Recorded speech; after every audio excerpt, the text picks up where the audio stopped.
Olá, meus amigos queridos, espero que estejam todos bem com a graça de Deus Pai.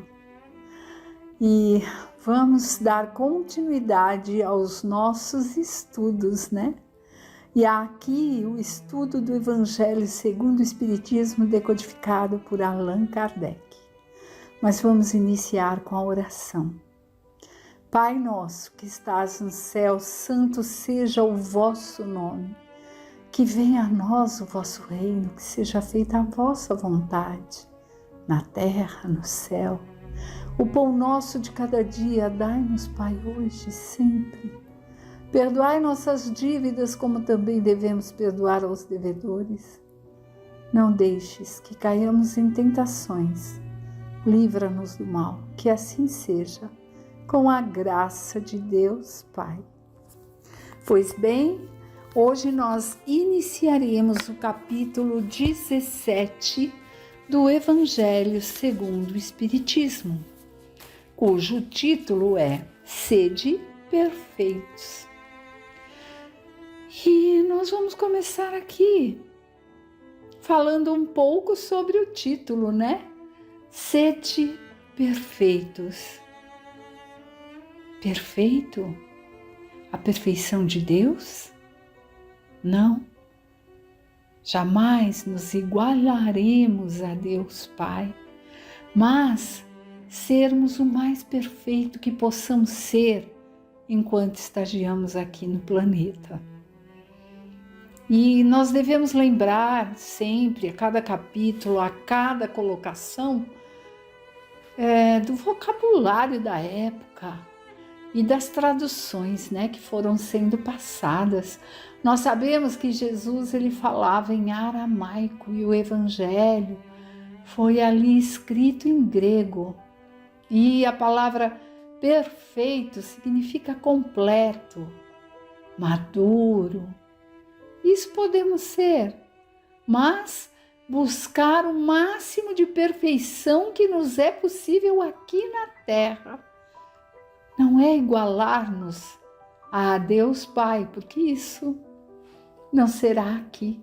Nós iniciamos ali nossa jornada como centelha divina, lá no reino mineral ainda simples e ignorantes. E a partir dali, nós fomos evoluindo, aprendendo, buscando a perfeição, essa perfeição que estamos buscando ainda.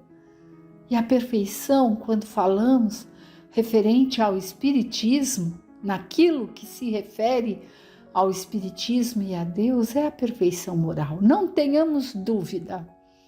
Não é a perfeição de corpos perfeitos, musculosos, sarados. Não é disso que se trata no Evangelho.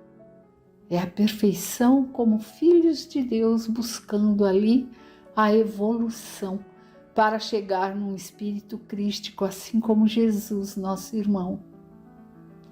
Por isso, nós podemos sim buscar essa evolução e sair aqui da Terra como um espírito mais elevado do que quando chegamos, né? Quando partirmos para a pátria espiritual.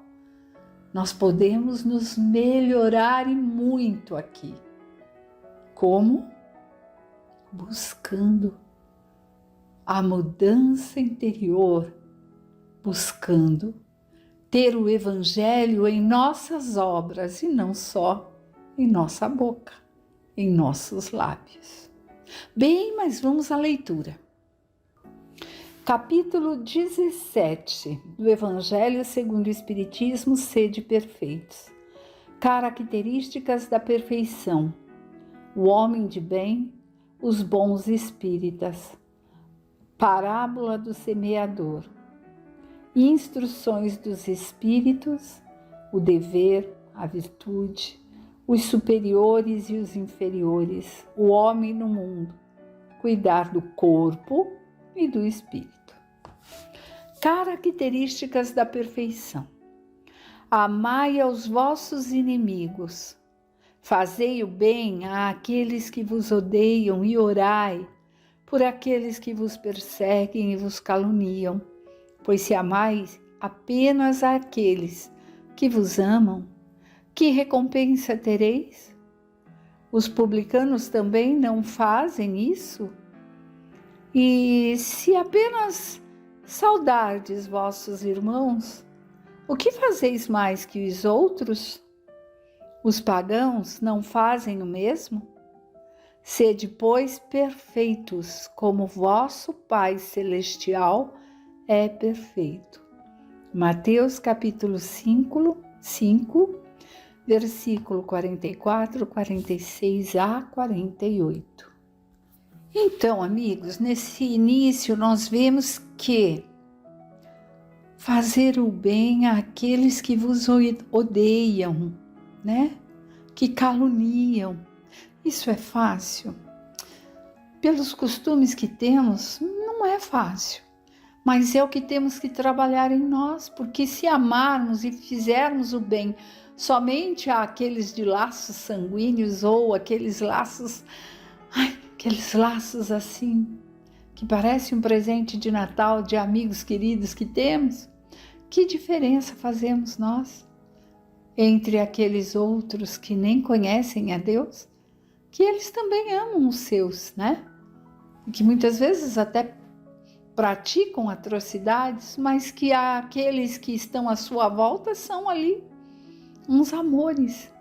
Então, é para sermos ali aqueles que carreguemos o amor e consigamos passar isso, porque até os que não creem fazem àqueles que amam. Então, é nesse sentido que as características da perfeição vêm nos mostrar. Temos um modelo, Jesus, que é nosso modelo e guia, para nos mostrar o caminho, para seguirmos avante sempre. Deus possui a perfeição infinita em todas as coisas. Assim, este ensinamento moral, sede perfeitos como vosso Pai Celestial é perfeito, tomado ao pé da letra, dá a entender a possibilidade de se atingir a perfeição absoluta. Se fosse dado à criatura ser tão perfeita quanto o Criador, ela o igualaria, o que é inadmissível. Mas os homens aos quais Jesus se dirigia não teriam compreendido esta questão. Por isso, ele se limitou a apresentar-lhes um modelo. Que modelo, gente? Jesus. E dizer que se esforçassem para atingi-lo. Jesus é nosso modelo, como eu disse, nosso guia, veio exemplificar, veio colocar ali os ensinamentos de Deus em prática, o amor em prática, aquela vibração de amor a tudo e a todos, né? Para que aprendêssemos com ele. Estamos em 2023 e estamos engatinhando ainda para aprendermos. E isso leva a vermos também sobre a caridade, né? Porque Kardec ele vem seguindo nas colocações aqui do Evangelho desde o início, uma linha, como se fosse uma linha de tempo falando da caridade, mostrando a importância da caridade para seguirmos os ensinamentos de Jesus. E nos mostra o que aqui? Buscar a perfeição não é se igualar a Deus, mas é sermos caridosos conosco mesmo, perdoar nossas atrocidades que por vezes cometemos, e vamos falar mais a respeito no desenrolar desse texto, e principalmente com o próximo, né? É se colocar no lugar do outro. Continuemos. De fato, se observarmos, as consequências de todos os vícios e até mesmo dos pequenos defeitos, reconheceremos que não há nenhum que não altere de alguma forma, um pouco mais, um pouco menos, o sentido da caridade, porque todos têm o seu princípio no egoísmo e no orgulho, que são sua negação. visto que o que estimula exageradamente o sentimento da personalidade destrói ou pelo menos enfraquece os princípios da verdadeira caridade, que são benevolência, indulgência, abnegação e devotamento. O amor ao próximo, levado a amar aos inimigos, não podendo se aliar a nenhum defeito contrário à caridade, é por isso mesmo sempre o indício de uma maior ou menor superioridade moral, de onde resulta o grau de perfeição, que o grau de perfeição se dá em razão da extensão desse amor. Eis porque Jesus, após ter dado a seus discípulos as regras da caridade, no que ela tem de mais sublime, disse: sede, pois, perfeitos, como vosso Pai celestial é perfeito. É o que isso? Sede, então, perfeito como vosso Pai celestial o é, né? É pensar direitinho, é poder estar ali buscando se melhorar a cada dia. Agora vamos à leitura do item O Homem de Bem. O verdadeiro homem de bem é aquele que pratica a lei de justiça, amor e caridade na sua maior pureza. Questiona sua consciência sobre seus próprios atos.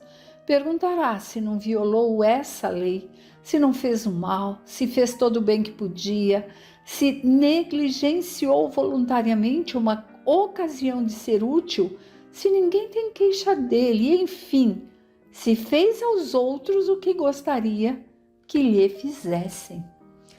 Gente, é isso. O homem de bem é aquele que se questiona sobre suas ações, suas palavras, seus pensamentos a cada dia e busca se melhorar.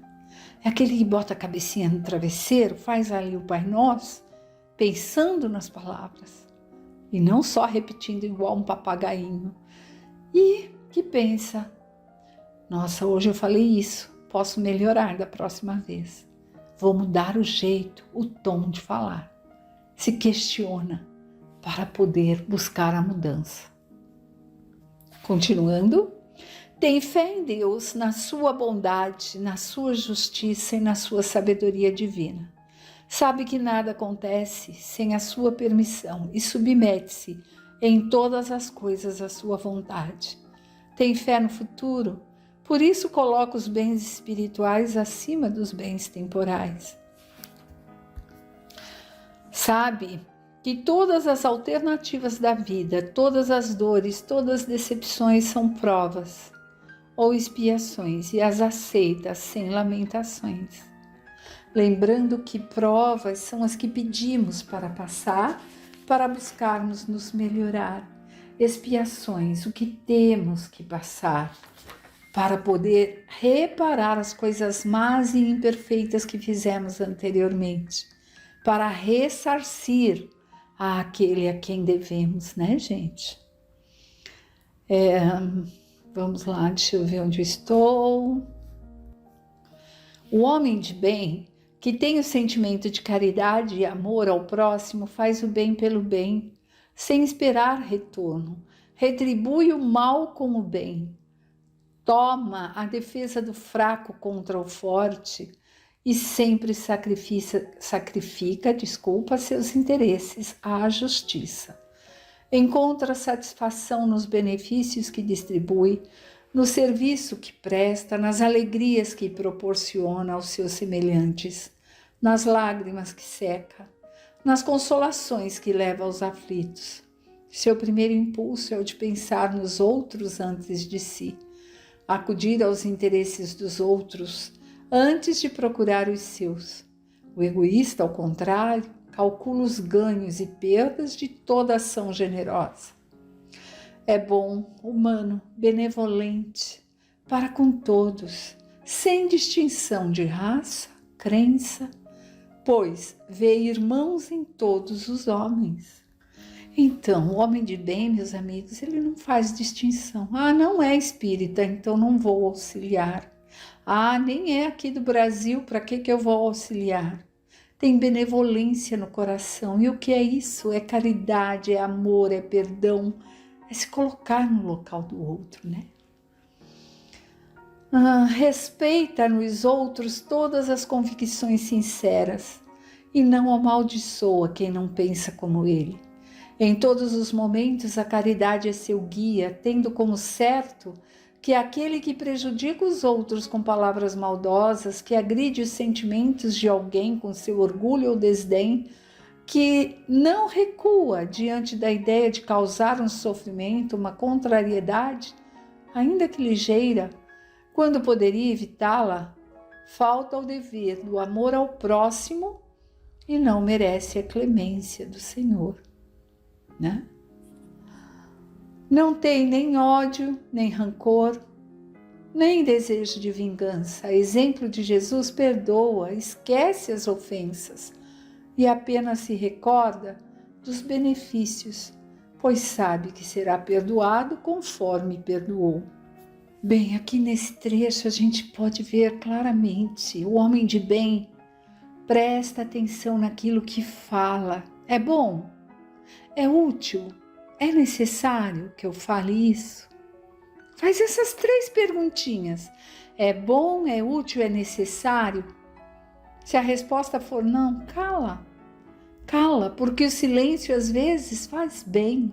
Não aquele silêncio, então não vou colocar o que eu penso, vou me anular, mas aquele silêncio de não ferir, não machucar o outro, porque todo ferimento causado a outro pelas palavras que são malditas, não de maldição, mas que ferem, elas ecoam e ferem também quem as proferiu, né? Quem as pronunciou. Dá para a gente lembrar, eu busquei lá nos estudos e eu vi que o palestrante disse um exemplo bem bonito, que está no livro lá, Os Obreiros da Vida Eterna, e o Jerônimo fala a André Luiz: não corte onde pode desatar, ou seja, com uma forma branda de não machucar, não ferir o outro, né? A gente não precisa cortar, dá para desatar o nó, é mais tranquilo, é mais leve, sem machucar. E aí, muitos devem estar pensando, então a gente se cala e fica quieto? Não, vamos passar os ensinamentos, sim, com carinho, com tolerância, com empatia. Se pensar assim, e se fosse eu? Como eu gostaria que falasse comigo, né? Então, é nesse sentido. É como se fôssemos ali alunos ouvindo uma repreensão de um professor, mas como eu gostaria que chamasse minha atenção. Com uma forma, desatando os meus nós e me mostrando que eu posso seguir, e não cortando, me podando, de uma forma que eu só vá me ferir. E isso é importante que levemos para a vida. Continuando. O homem de bem é indulgente para com as fraquezas dos outros, porque sabe que ele mesmo precisa de indulgência e se recorda das palavras do Cristo, que aquele que estiver sem pecado lhe atire a primeira pedra. Não se satisfaz em procurar defeitos nos outros, nem colocá-los em evidência. Se a necessidade o obriga a fazer isso, procura sempre o bem que possa atenuar o mal. Estuda suas próprias imperfeições, trabalha sem cessar para combatê-las.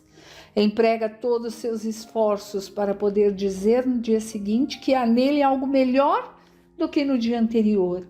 Não se exalta a si mesmo, nem seus talentos à custa de outro, ao contrário, aproveita as ocasiões para ressaltar as qualidades dos outros. Não se envaidece de sua riqueza, nem de suas vantagens pessoais, pois sabe que tudo o que lhe foi dado pode ser retirado. Usa sem exagero dos bens que são concedidos a ele, pois sabe que se trata de um depósito que deverá prestar contas e que o emprego que resultaria O mau emprego que resultaria mais prejudicial para si mesmo seria de fazê-lo servir às suas próprias satisfações e paixões. Se, na ordem social, alguns homens estão sob seu mando, dependem dele, trata-os com bondade e benevolência, pois são seus semelhantes perante Deus. Usa de sua autoridade para erguer-lhes a moral, e não para esmagá-los com seu orgulho. Evita tudo o que poderia dificultar-lhes a posição subalterna. O subordinado, por sua vez, compreende os deveres e sua posição e se empenha em cumpri-los conscientemente. Finalmente, o homem de bem respeita todos os direitos que as leis da natureza dão aos seus semelhantes, como gosta que os seus sejam respeitados. Esta não é a relação completa de todas as qualidades que distinguem o homem de bem, mas quem quer que se esforce para possuí-las está no caminho que conduz a todas as outras. Então vamos ver um pouquinho do que foi dito. Não procurar defeitos nos outros. Ver o que há de bom. Todos têm algo bom. Os obsessores, gente, têm a função de nos fazer focar naquilo que nós temos em nós e que nos machuca. E por quê? Para que só lembremos do que faz mal e com isso fermentemos em nós as más sensações, pioremos em todos os estados, físico, mental, espiritual, emocional, e tentam nos puxar para baixo, o mais baixo possível. Já os amigos espirituais nossos, ou anjos da guarda, como os muitos dizem, ao contrário, se colocam ao nosso lado e nos intuem a focar naquilo que temos de bom. E todos temos algo de bom. E com isso tentam nos mostrar que podemos sim sairmos das situações embaraçosas, difíceis e nos apegarmos ao que é bom, fermentando isso em nós, mas cabe a nós essa escolha. Cabe a nós falar, é isso que eu vou privilegiar, para darmos e pararmos de dar aquele ouvido àqueles que nos puxam assim para o subsolo, né? Então não sejamos nós também com os outros os obsessores, mesmo que encarnados, pois podemos ficar ali jogando situações, problemas e depois fazer com que as pessoas acabem se afundando, né? Quizá possamos nós ser a corda de sustentação que alivia aquele que está prestes a desabar, auxiliando na subida, a sua própria busca da sua melhora. Sejamos então, gente, homens de bem, semeadores do bem, de boas palavras e de boas colheitas no futuro. Fique em paz, que Deus esteja com todos. Até a próxima.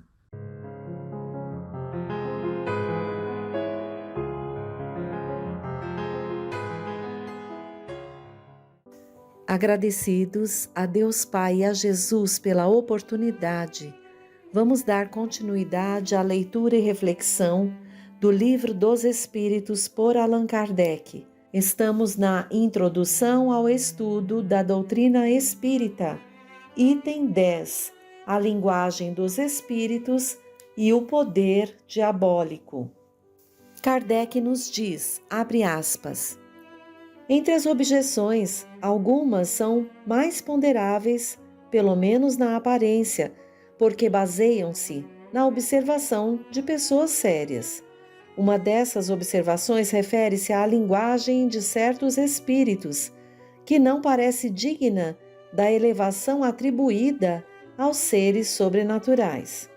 Se quisermos reportar-nos ao resumo da doutrina, atrás apresentado, veremos que os próprios espíritos ensinam que não são iguais em conhecimento nem em qualidades morais e que não se deve tomar ao pé da letra tudo o que dizem. Cabem às pessoas sensatas separar o bom do mal. Seguramente, os que deduzem desse fato que tratamos com seres malfazejos cuja única intenção é a de nos mistificarem, não conhecem as comunicações dadas nas reuniões em que se manifestam espíritos superiores, pois de outra maneira não pensariam assim. É pena que o acaso tenha servido tão mal a essas pessoas, não lhes mostrando senão o lado mal do mundo espírita, pois não queremos supor que uma tendência simpática atraia para elas os maus espíritos em lugar dos bons, os espíritos mentirosos ou esses cuja linguagem é de revoltante grosseria. Poderíamos concluir, quando muito, que a solidez dos seus princípios não seja bastante forte para preservá-las do mal e que, achando um certo prazer em lhes satisfazer a curiosidade, os maus espíritos, por seu lado, aproveitam-se disso para se introduzir entre elas, enquanto os bons se afastam. Julgar a questão dos espíritos por esses fatos seria tão pouco lógico como julgar o caráter de um povo pelo que diz e se faz numa reunião de alguns estabanados ou gente de má fama, a que não comparecem os sábios nem as pessoas sensatas. Os que assim julgam estão na situação de um estrangeiro que, chegando a uma grande capital, pelo seu pior arrabalde, julgasse toda a população da cidade pelos costumes e a linguagem desse bairro mesquinho. No mundo dos espíritos há também desníveis sociais. Se aquelas pessoas quisessem estudar as relações entre os espíritos elevados, ficariam convencidas de que a cidade celeste não contém apenas a escória popular. Mas, perguntam elas, os espíritos elevados chegam até nós? Responderemos, não permaneçais no subúrbio. Vede, observai e julgai. Os fatos aí estão para todos, a menos que a essas pessoas se apliquem estas palavras de Jesus, abre aspas, tem olhos e não veem, tem ouvidos e não ouvem, fecha aspas. Uma variante dessa opinião consiste em não ver nas comunicações espíritas e em todos os fatos materiais a que elas dão lugar, senão a intervenção de um poder diabólico, novo Proteu que revestiria todas as formas para melhor nos iludir. Não a consideramos suscetível de um exame sério e, por isso, não nos deteremos no caso. Ela já está refutada pelo que dissemos atrás. Acrescentaremos apenas que, se fosse assim, teríamos de convir que o diabo é às vezes bem inteligente, bastante criterioso e, sobretudo, muito moral, ou então que existem bons diabos. Como acreditar de fato que Deus não permita senão ao espírito do mal manifestar-se para nos perder, sem dar-nos por contrapeso os conselhos dos espíritos bons? Se ele não o pode, isso é uma impotência.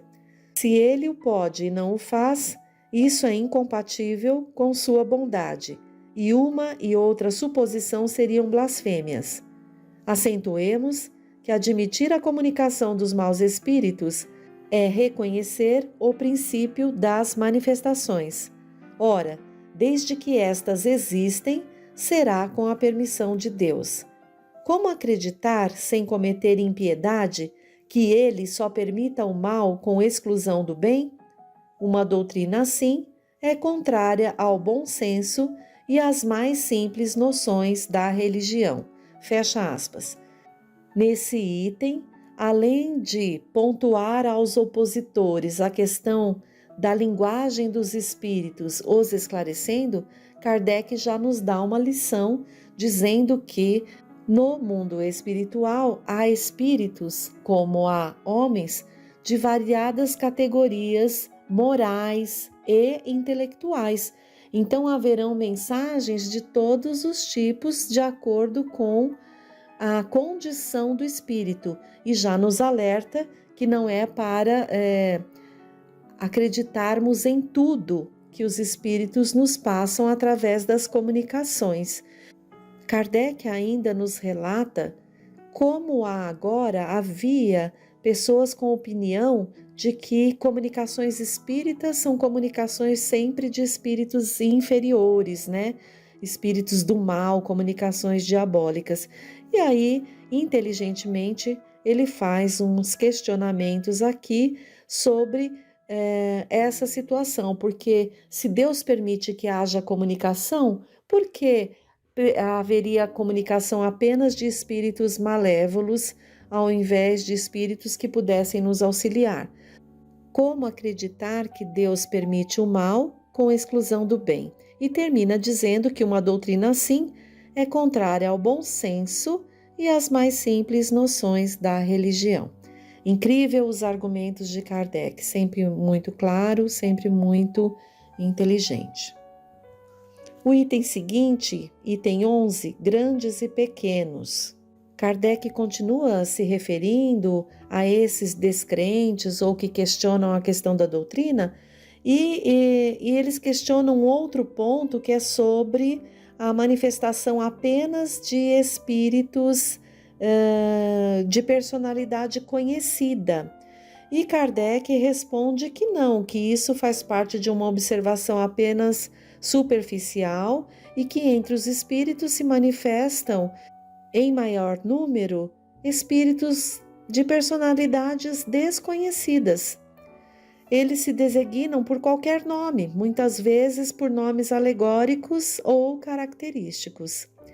Outro ponto colocado é como que homens eminentes, né, espíritos de homens eminentes, que seriam importantes, respondem ao apelo, à evocação de Kardec. E aí, Kardec explica que os homens não continuam com a mesma posição no plano espiritual, né? No mundo espírita, não, a posição que se ocupava na Terra não dá nenhuma supremacia ao espírito. E os espíritos superiores confirmam isso através das palavras do Evangelho. Os grandes serão humilhados e os pequenos serão exaltados, que devem ser entendidas em relação à categoria que cada um de nós ocupará no plano espiritual. É assim que aquele que foi o primeiro na Terra poderá encontrar-se entre os últimos. Aquele que nos faz curvar a cabeça nesta vida pode voltar como mais humilde artesão, porque ao deixar a vida perdeu toda a sua grandeza, e o mais poderoso monarca talvez lá se encontre abaixo do último dos seus soldados. Então, é a esse tema que Kardec se refere, grandes e pequenos, nesse item 10. Próximo item, 12, da identificação dos espíritos. Kardec nos diz, abre aspas, um fato demonstrado pela observação e confirmado pelos próprios espíritos é que os espíritos inferiores apresentam-se muitas vezes com nomes conhecidos e respeitados. Quem pode, portanto, assegurar que os que dizem haver sido Sócrates, Júlio César, Carlos Magno, Fenelon, Napoleão, Washington, etc., tenham realmente animado esses personagens? Essa dúvida existe entre alguns adeptos bastante fervorosos da doutrina espírita. Admitem a intervenção e a manifestação dos espíritos, mas perguntam que controle podemos ter da sua identidade. Esse controle é de fato bastante difícil de realizar, mas se não pode ser feito de maneira tão autêntica como por uma certidão de registro civil, pode sê-lo por presunção através de certos indícios. Quando se manifesta o espírito de alguém que pessoalmente conhecemos, de um parente ou de um amigo, sobretudo se morreu há pouco tempo, acontece geralmente que sua linguagem corresponde com perfeição às características que conhecíamos. Isso já é um indício de identidade. Mas a dúvida já não será certamente possível quando esse espírito fala de coisas particulares, lembra casos familiares que somente o interlocutor conhece. Um filho não se enganará por certo com a linguagem de seu pai ou de sua mãe, nem os pais com a linguagem do filho. Passam-se algumas vezes nessas evocações íntimas coisas impressionantes, capazes de convencer o mais incrédulo. O cético mais endurecido é muitas vezes aterrado com as revelações inesperadas que lhe são feitas. Outra circunstância bastante característica favorece a identidade. Dissemos que a caligrafia do médium muda geralmente com o espírito evocado, reproduzindo-se exatamente a mesma de cada vez que o mesmo espírito se manifesta. Fecha aspas. E aí Kardec comenta que é através de uma multidão de detalhes e de uma observação atenta e contínua é que pode revelar, identificar os espíritos. Kardec pontua que há situações em que não são espíritos que não são conhecidos e de que forma identificar se são bons espíritos ou não é a questão da observação da linguagem, e do caráter do espírito. Pois um homem de bem nunca falará como um homem de caráter perverso ou imoral. Há espíritos, por exemplo, que querem se passar por uma pessoa eminente moralmente, mas que ao longo da comunicação haverá de se trair porque não tem as mesmas condições. O que é importante é exatamente passar tudo pelo crivo da razão, buscar um estudo muito sério das questões da doutrina para que não haja esse risco de sermos ludibriados ali, Já ensina Kardec isso também. Ele nos diz, abre aspas, por fim, é certo que a substituição dos espíritos pode ocasionar uma porção de enganos, resultar em erros e muitas vezes em mistificações. Esta é uma das dificuldades do espiritismo prático. Mas jamais dissemos que esta ciência seja fácil, nem que se possa aprendê-la brincando, como também não se dá com qualquer outra ciência. Nunca será demais repetir que ela exige estudo constante e quase sempre bastante prolongado. Não se podendo provocar os fatos, é necessário esperar que eles se apresentem por si mesmo, e frequentemente eles nos são trazidos pelas circunstâncias em que menos pensávamos. Fecha aspas.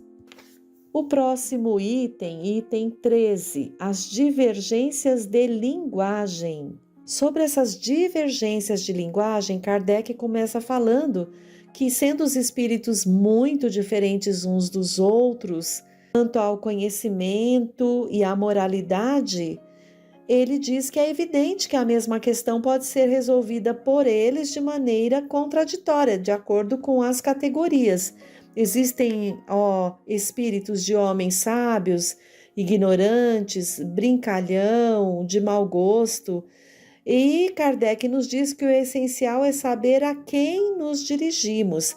E é por isso que, novamente, ele pontua a importância de estudos, da atenção contínua, a observação profunda, continuidade e perseverança. E aí ele nos diz, abre aspas, que ninguém, portanto, se iluda.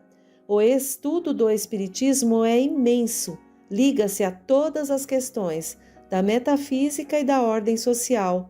É todo um mundo que se abre ante nós. Será de espantar que exija tempo, e muito tempo, para a sua realização? Fecha aspas. Próximo item 14, as questões de ortografia.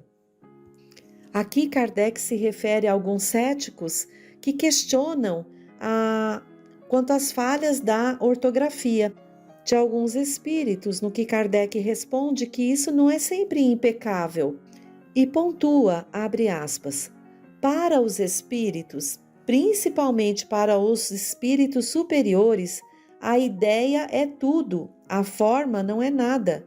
Livres da matéria, sua linguagem é rápida como o pensamento, pois é o próprio pensamento que entre eles se comunica sem intermediários.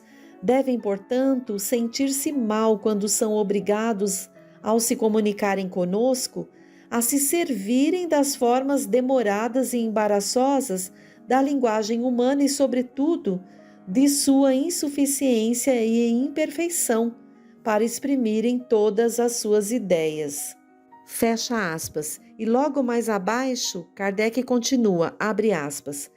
Compreende-se, pois, que os espíritos liguem pouca importância às puerilidades ortográficas, principalmente quando tratam de um ensinamento profundo e sério. Não é, aliás, maravilhoso que se exprimam indiferentemente em todas as línguas, a todas compreendendo? Disso não se deve concluir, entretanto, que a correção convencional da linguagem lhes seja desconhecida, pois a observam quando necessário. Por exemplo, a poesia por eles ditada quase sempre desafia a crítica do mais exigente purista, e isto apesar da ignorância do médium. Fecha aspas. Item 15. A loucura e suas causas. Aqui Kardec argumenta àquelas pessoas que acreditam que algumas pessoas perderam a razão no contato com o espiritismo. E aí Kardec faz uma série de interrogações para que a gente use a razão de uma maneira saudável, e ele nos pergunta como podem os homens sensatos aceitar essa objeção? Não acontece o mesmo com todas as preocupações intelectuais quando o cérebro é fraco? Conhece-se o número de loucos e maníacos produzidos pelos estudos matemáticos, médicos, musicais, filosóficos e outros? E devemos, por isso, banir tais estudos? O que provam esses efeitos? Nos trabalhos físicos, estropiam-se os braços e as pernas, que são os instrumentos da ação material. Nos trabalhos intelectuais, estropia-se o cérebro, que é o instrumento do pensamento. Mas, se o instrumento se quebrou, o mesmo não aconteceu com o espírito. Ele continua intacto, e quando se libertar da matéria, não desfrutará menos da plenitude de suas faculdades. Foi no seu setor como homem um mártir do trabalho. Todas as grandes preocupações intelectuais podem ocasionar a loucura. As ciências, as artes e a religião fornecem os seus contingentes. A loucura tem por causa primária uma indisposição orgânica do cérebro, que o torna mais ou menos acessível a determinadas impressões. Havendo essa predisposição à loucura, ela se manifestará com o caráter da preocupação principal do indivíduo, que se tornará uma ideia fixa. Essa ideia poderá ser a dos espíritos, dos anjos, do diabo, da fortuna, do poder, de uma arte, de uma ciência, da maternidade ou de um sistema político ou social. É possível que o louco religioso se apresente como louco espírita, se o espiritismo foi a sua preocupação dominante, como o louco espírita se apresenta de outra forma, segundo as circunstâncias. Digo, portanto, que o espiritismo não tem nenhum privilégio neste assunto, e vou mais longe. Digo que o espiritismo bem compreendido é um preservativo da loucura. Fecha aspas. Até o próximo encontro.